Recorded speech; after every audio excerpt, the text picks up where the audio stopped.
Oke, halo semua, kembali lagi bersama Adachi dan waifu kita yaitu Shimamura.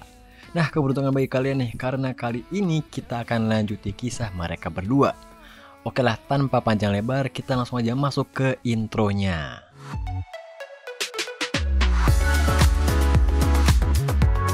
Nah, di chapter sebelumnya setelah Adachi dan Shimamura selesai berenang di tempat gym, kemudian ibu Shimamura yang tiba-tiba datang mengajak mereka berdua untuk pergi ke rumah guna makan malam bersama. BTW emang ini mereka si Adachi itu berniat untuk bermalam menginap di rumahnya si Shimamura.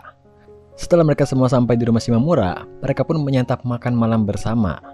Adachi tampak heran dengan alien kecil satu ini yang nampaknya dia tuh seakan hidup di sini selamanya. Begitupun juga dengan ibu Shimamura yang heran nih kenapa si Yachi ini tuh selalu ada di rumah setiap saat. Ketika sedang menyantap makanan, Adachi pun terpikirkan dengan perkataan Shimamura saat di kolam renang tadi. Dia merenung apakah dia yang merasa dirinya adalah seorang introvert bisa mengikuti arus dengan baik. Nah, kemudian ia terpikirkan jika ia harus mencobanya maka harus mulai dari mana nih gitu. Nah, ketika dia sedang berpikir, tiba-tiba si Shou ini selesai makan pertama dan beranjak dari meja makan. Melihat Shou yang selesai makan, Adachi pun terpikirkan Shou lah pantas menjadi objek percobaan. Nah, nggak pakai lama, Adachi pun mengejar Shou dan memperkenalkan dirinya dengan gelagapan. Tentu dong, si Shou tuh merasa aneh nih dengan gerak-gerik onesan satu ini. Adachi pun menjelaskan jika ia ingin berteman dengan Shou dan mengajaknya pergi menghabiskan waktu bersamanya. Kemudian Shou pun bertanya nih, kemanakah ia akan membawa dirinya pergi? Itulah, dikira mau ke mall atau apalah gitu ya. Ini malah ngajak mabar alias mandi bareng. Nah, ketika sedang mandi, Shou pun memulai topik obrolan pertama dengan bertanya seberapa dekat hubungan mereka berdua. Tentu dong, Shou yang pernah gak sengaja melihat kakaknya ingin disosor di rumahnya sendiri merasa curiga dengan onesan satu ini. Adachi sendiri pun bingung nih dengan hubungan yang ia miliki dengan si Shimamura. Dibilang closer pun gak begitu ya, tapi dibilang jauh pun juga ya enggak gitu. Lantas Adachi pun menanyakan kepada Shou apakah dia menyukai kakaknya sendiri. Sungguh pertanyaan yang tulul. Shou pun membantah perkataan ngawur si Adachi ini gitu. Dan ketika obrolan mereka sampai ke titik hening nih gitu ya, udah mulai canggung, Yachi pun secara tiba-tiba muncul nih di antara mereka berdua mengenakan kostum singa dan bertanya tentang akhir yang bahagia. Nah, di sini gue sendiri pun juga sedikit bingung gitu ya. Bukan cuma gue aja, bahkan semua orang pun terkaget sekaligus heran dengan kehadiran si Yachi ini. Kemudian Yachi menatap kepada Adachi dan mengulang pertanyaan tentang akhir yang bahagia.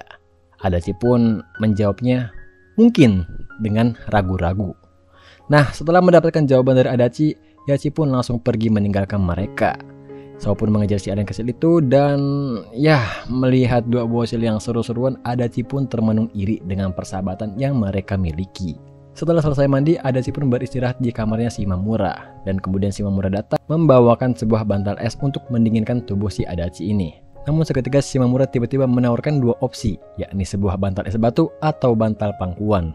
Oh, jelas dong, si Adachi langsung sigap bersemangat memilih bantal pangkuan. Jujur ini momen paling langka sih melihat si Shimamura yang dengan inisiatifnya sendiri tuh memanjakan si Adachi. Kemudian Shimamura bertanya nih, kenapa Adachi tiba-tiba mengajak adiknya untuk mandi bareng.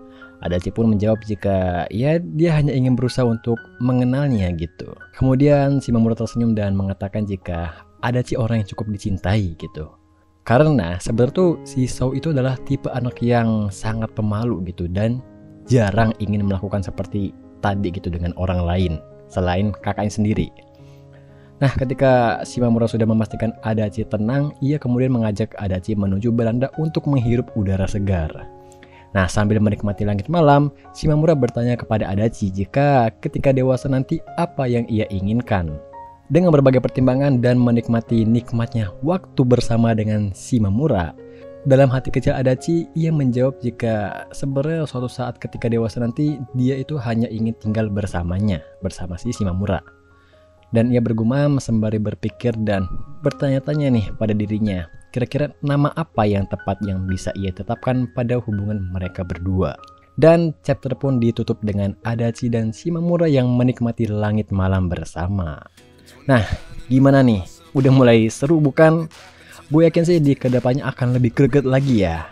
Nah, oleh karena itu silahkan follow akun ini agar mengetahui update cerita di nextnya. Segini dulu dari gue Yuichiro undur diri dan sayonara. But now I'm seeing all the signs.